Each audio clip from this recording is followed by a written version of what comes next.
Okay, you will not believe what the UK government has admitted today. Because I mean, you just think, how can this government get any worse? Honestly, every day I am surprised by something new that has come out. So today we're going to go through the big story, and it is absolutely huge. And then we're going to go into some other stories which are also pretty huge. You've probably seen the dinghy videos doing the rounds at the moment all over different social medias. So we'll talk about that video, which is interesting because I did a documentary on that many years ago, and that video basically proves what we talked about then. There's a massive crackdown by the UK government, police, on taxi drivers and delivery drivers and all this nationwide. I mean, there's so much to cover in today's video, so let's get right into it. And I hope you are doing well, my friends, ladies and gents. Thank you for being subscribers here. So let's get into all of this then. This is not about the small boat crossings today, which you might think I will be talking about when I'm about to talk about some of these migration stats and some other things. This is something completely different. So I don't know if you remember, but many years ago, it was under Boris Johnson, they set up this scheme to allow all of these care workers into the UK. In fact, they proudly set up this scheme.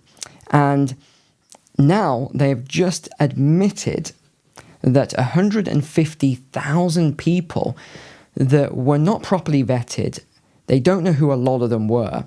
150,000 people have completely disappeared in the UK. This is not a joke. It is absolutely legitimate. We can look at some of the stories today, but this was talking about it as well. 150,000 people. And I started looking into which countries these people might have come from. And by the way, I just want to start by saying I'm not saying these people are criminals. I'm not. In fact, most of them probably are not.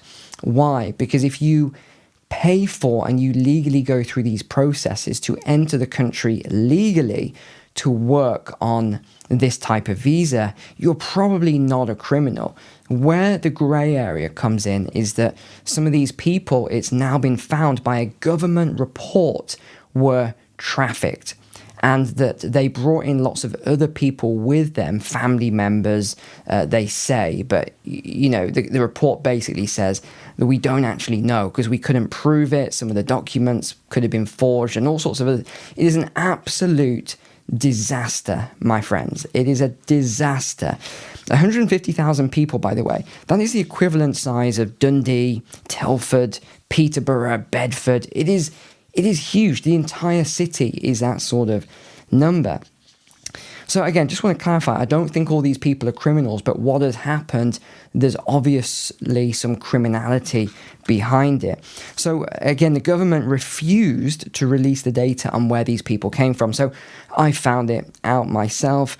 It is Nigeria, India, Zimbabwe, Ghana, Pakistan, Bangladesh, Nepal, and the Philippines. There's also a minority from Kenya and Sri Lanka. Now, again, you don't necessarily relate crime to a lot of those countries, but there's a couple on there which I think you know what I'm saying.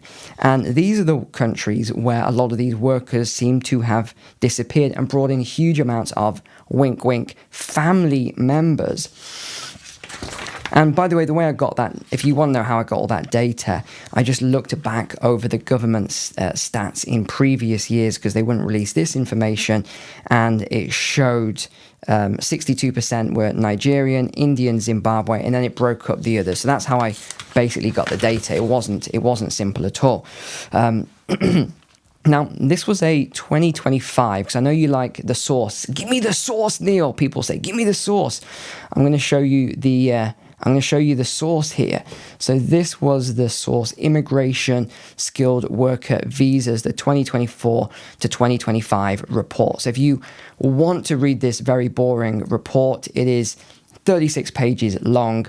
and it will send you to sleep, but it tells you basically what I've just mentioned here. And we will go on to this video in a second, which is doing the rounds at the moment. So I'll cover that in a second, because that's shocking as well. We're basically covering, I should have done 3 videos really, shouldn't I? Covering each one, because they're so shocking. But yeah, wow. Okay, so this is basically something that you have funded. I want to outline that as well. You funded it because it cost around £20 billion a year.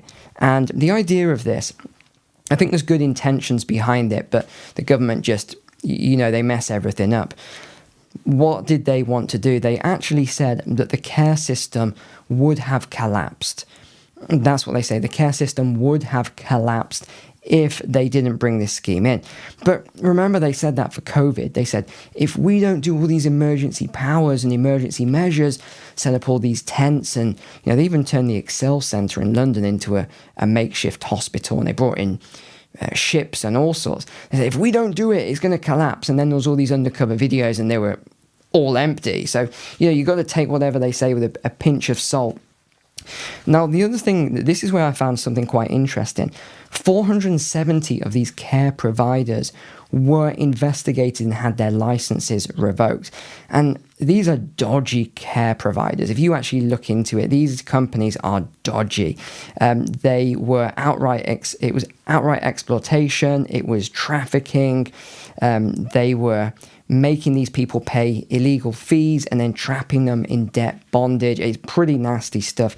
So what do you think happened to these 470 care providers? If you actually read what happened to them, the government closed their companies. Oh, big deal. It's a limited company. Nothing actually happens. They probably just set up again the next day. The other problem was a lot of the workers that actually came in, they said disappeared because they were too low skilled. They knew they would have got fired. They didn't meet the UK standards. So again, the government just did a terrible job on this. Seems to have just brought in anybody to solve a problem. The other investigation said that when they looked into a number, so it's a very small percentage, they were all, and I repeat the word all, living in squalid conditions, up to 20 people in one small household, like a dozen people sleeping in one room. This is in England. This is in the UK, may I add. And the government then blames the local councils then blame the government, saying that we've had to clean up the mess with all of this. And they said that because of all these people, that some of them left the role, they had to then look after them. They weren't deported. They had to look after them, and they had to put them in council housing immediately. I thought the waiting list was a couple of years for British families. Let's not even go into that. So they had to house these people. Now, what's interesting is they've just admitted that it stretched them financially and it put a burden on the healthcare and all the other things. And yet, if that's true, why do they deny it for all the men, the fit, strong men that come in on the dinghies? How can one be true and not the other? I think we know the answer. And despite all of this, by the way, they're still bringing in another 100,000 workers at the moment because they haven't got enough. It's just unbelievable. I could go on all day about this. I'll give you a quick example, but then we'll go on to the boats and all the other stuff in a second, and the raids that went on this week. This has actually happened a lot of times before. As you know, I'm a student of history. I love my history. So we've got a few examples here. You can look back at West Germany's. It was called the Gastarbeiter program. This was in the 1960s, 1970s. They brought in all of these workers, loads of workers, to fill a short-term gap. And then when it came for the workers to leave at the end, which was the agreement, pretty much all of them just disappeared and they never really found them again. There was the US Brasileiro program. This is where they brought in millions of Mexican laborers purely for agricultural work, But again, all of the workers disappeared at the end of the program. Trump's probably tracking them down right now, though. So even though this happened a long time ago, it's probably getting resolved this week. And then 1970s in France, they brought in a lot of Algerians, and they thought this would help as a skilled workforce. It massively backfired. You probably remember, caused huge racial divisions and a lot of problems for the police. So, you see these patterns all the time, and they never seem to learn from them. And I could go on, but I want to go on to this video because this has been doing the rounds this week, and the audio is not good. I've just got to add, so I can just talk over it as it goes. So last night, I noticed there was a whole batch. So he's saying, last night I noticed there was a whole batch of these dinghies that were here. And when he looked at the tags, they were something to do with the government. They were all getting picked up. So then he waited because he saw that this kept happening. It was repeating. So he waited, and the same truck turned up again. So here's the truck, right? And it shows you it's in Dover, okay? Where did this truck go? It went to Calais. What did they load up? There it is, the dinghies. They loaded up the dinghies. And just in case anyone thinks, well, really? He got the lorry registration here. He follows it around. It's the lorry. Basically, with all the dinghies on it. He follows it all the way around, and then he actually gets in. I don't know if he gets over the fence or what, but he gets in, and yeah, here he is on his bike, and he films it. So there it is, and he just proves that. So this is a big deal, but I got to say, this didn't happen this week, this month, like it's been going around. This has been going on since 2022. I remember this back in 2022. I did a video on it. And it's even worse than that, because the other part of what isn't covered there is that they were interviewing all of these men that were coming across. Again, there's no women and children on it. It's all these men. And they interviewed them. And if you remember that video I did on it, the interviewer said, "Where have you come from?" And they all, would say where they came from. And she said, "Well, how much did you pay for your journey?" And it would range from 5,000 to 8,000 euros is what they were paying. So this is not new, what you're hearing this week about all this stuff going on. This has been happening for a long time. Now, there was a couple of other things I wanted to go on. This was a new report that's just come out. 3 in 5 respondents, 61%, says the main source of division in Britain today is between immigrants and people born in the country. So this report goes on and on and on. It talks about a lot of things here, but they think now this is going to be the next big sort of, and it is. It is. It's like a hayloft right now, and it's just going to take a spark. It's all going to kick off. It really is. And just a reminder. And this bill now, the hotel bill, is £4.5 million per day. And the government is so stupid, they don't understand what the hotels are doing. They've put all the rents up, the price of the rooms up massively. And because the government can't be bothered to outsource and look at other hotels, or because they say, oh, well, we're emptying them anyway, they're just paying these extravagant bills. Some of these rooms are £1,000 a night in central London. It's insane. So they expect this bill to cost £15 billion over the next decade because most of it's in hotels. They can't build accommodation fast enough, all the other nonsense. And it's around 17,000 per year. It was in 2020. It's now costing, so this is 2023, 2024, the last figures. It's costing the British taxpayer £41,000 per illegal migrant per year to be in the UK. This is each individual person. And I know this is going to be a terrible segue into what I'm going to mention now, but where are we? But just a reminder, if you are struggling in any way, or you don't like your job, or you want to, do any entrepreneurial stuff, anything like that, just a reminder, you can get my program on offer at the moment, and it will teach you all sorts of things, how to build your own business. It's basically 3 entrepreneurial programs in one. Teaches you how to build massive ideas, how to create reliable cash flow, escape the 9-to-5 rat race if you don't enjoy it. I know that's something I didn't enjoy. So check it out below in the description here. You can have a look at that. Now, this is where it gets very interesting. Ministers refused to share asylum hotel locations with delivery firms.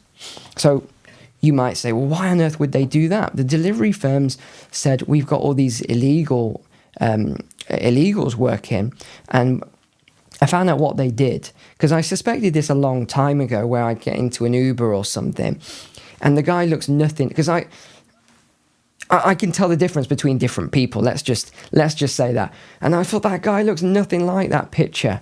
And I would say, you don't look like that picture. And he'd say, oh yeah, it's my cousin. And, it's my cousin's car. I'm just helping him today. He's sick. And, they give you all these nonsense stories, don't they? Well, now they've just done this massive raid.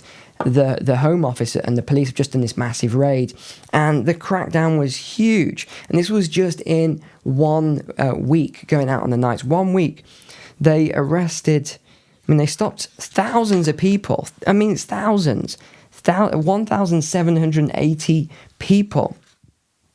And this. Oh yeah, hold on. Listen to this.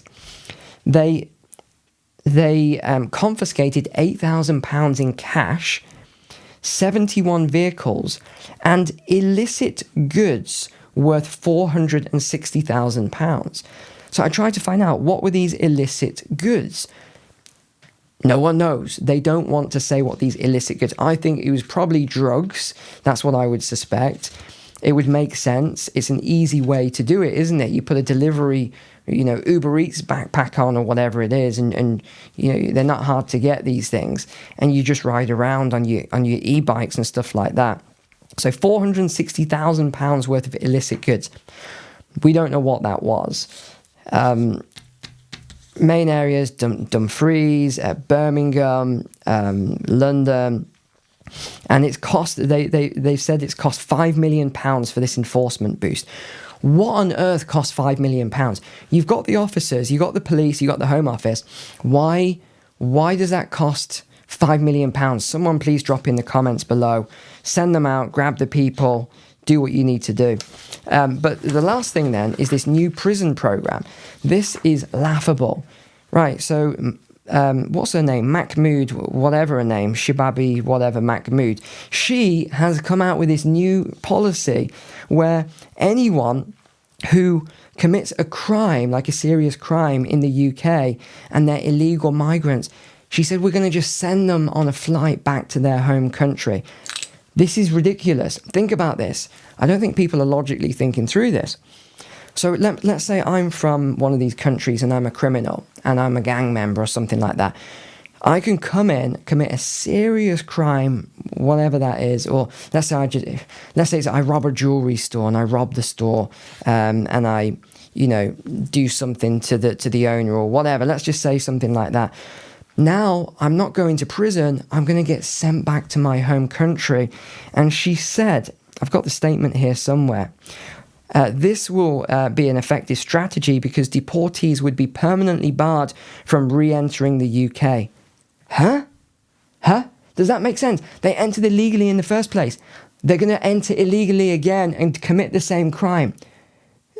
I honestly, I worry about the common sense and intellect of some of these politicians.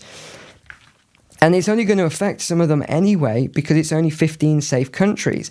Said some of them, they can't send them back to their country because those countries are too dangerous. So what? Leave them in our country and let them commit these serious crimes. These politicians are nuts. They really are. So this is going to cost around £7.4 billion annually for these prisoners.